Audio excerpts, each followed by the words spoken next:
네, 안녕하십니까. 오늘 작가의 그 세 번째 시작하겠습니다. 명량해전, 그 극적인 2달 만의 승리에 그 장군선은 과연 어디에서 싸웠을까? 하나의 초점이 되고 있습니다. 자, 7천년 개전과 명량해전에서 조선 수군이 괴멸됐고 일본 수군이 2달 만에 거꾸로 괴멸됐습니다. 불과 2달 만에 세계 해전에서 역사적으로 없는 가장 극적인 승리한 명량대첩입니다. 그 명량대첩의 장군선의 위치가 승리의 요건 중에 굉장히 중요한 위치입니다. 왜냐하면 장군선 혼자 제일 선두에서 긴 시간을 버텨내서 명량대첩 승리를 이끈 가장 큰 원동력이 되었기 때문입니다. 자, 첫 번째 주장입니다. 진도대교 아래라고 주장하는 분들이 계십니다. 이것은 바로 울돌목에 진도대교 바로 앞에 장군선이 최선두에서 버티고 있었다는 이야기입니다. 이 근거는 난중일기의 그 명량대첩 바로 전날 이순신 장군님께서 하신 말씀입니다.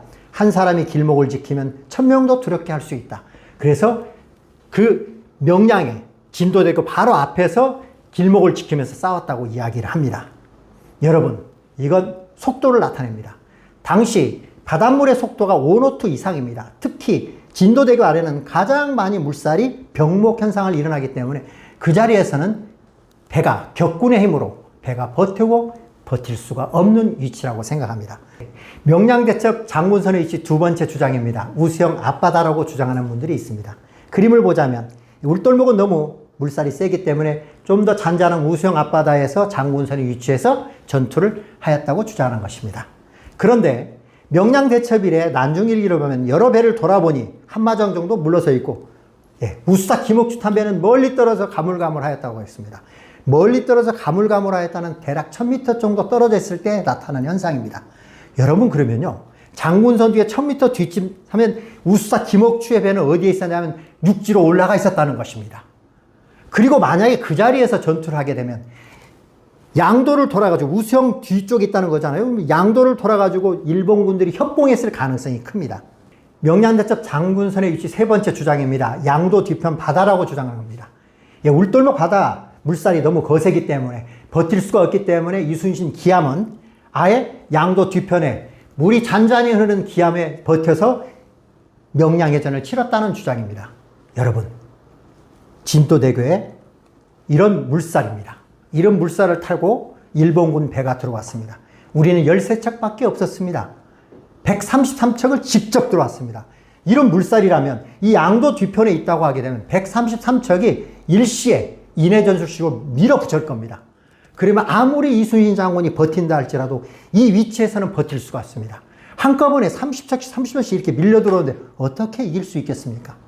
자, 마지막 주장입니다. 그렇기 때문에 장군선의 위치는 양도 옆바다와 진도대교 사이입니다. 어딘지 위치를 잘 모르시겠죠? 지도를 한번 보시죠. 이 위치가 지금 장군선의 위치라는 것입니다. 그리고 저희 진도대교가 여기에 있습니다. 장군선의 위치가 이 정도 되게 되면 물살이 세기는 좀 더 잔잔해지고 좀 물돌목 버틸 수 있습니다. 이 정도 위치에서는요. 왜 이 위치냐면요. 자, 바다 진도대교 울돌목입니다. 물살이 이렇게 회오르 치면서 넘어올 때 이 병목 현상이 지점입니다. 여기가.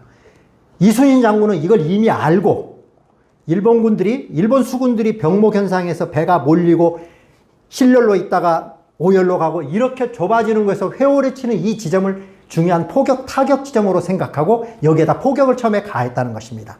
여기서 포격을 가하고 1차에 일본 수군이 무너지고 그 무너진 게 장애물이 되고 계속해서 일본들이 또 넘어올 때 다시 또 포격을 가해가지고 명량대첩의 초기에 이순신 장군이 버틸 수 있는 긴 시간 버텼던 가장 큰 근거는 그 위치라고 판단하는 것입니다. 이 회오르치는 바다에 일본군 배가 들어오면 어떻게 되겠습니까?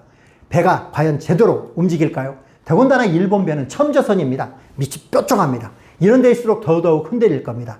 자체에서 흔들리고 이순신 장군의 정확한 장군선에서 훈련된 수병들에 의해서 포격이 가해진다면 명량대첩은 이 극적인 2달 만의 승리에서도 이길 수 있었던 가장 큰 장군선의 위치가 아닐까 생각합니다.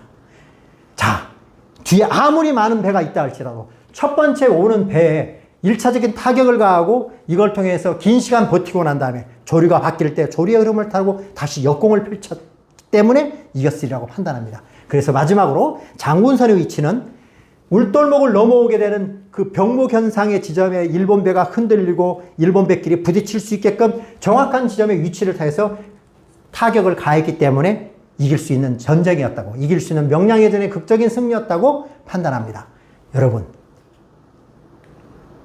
역사에서요, 기록의 빈 공간들이 많습니다. 기록의 빈 공간들은 과학적으로 추론해야 한다고 생각합니다. 과학적 추론을 통해서, 그리고 거기에 작가의 상상을 더해서 역사의 기록들이 충실히 채워져야 한다고 생각합니다. 여러분, 감사합니다.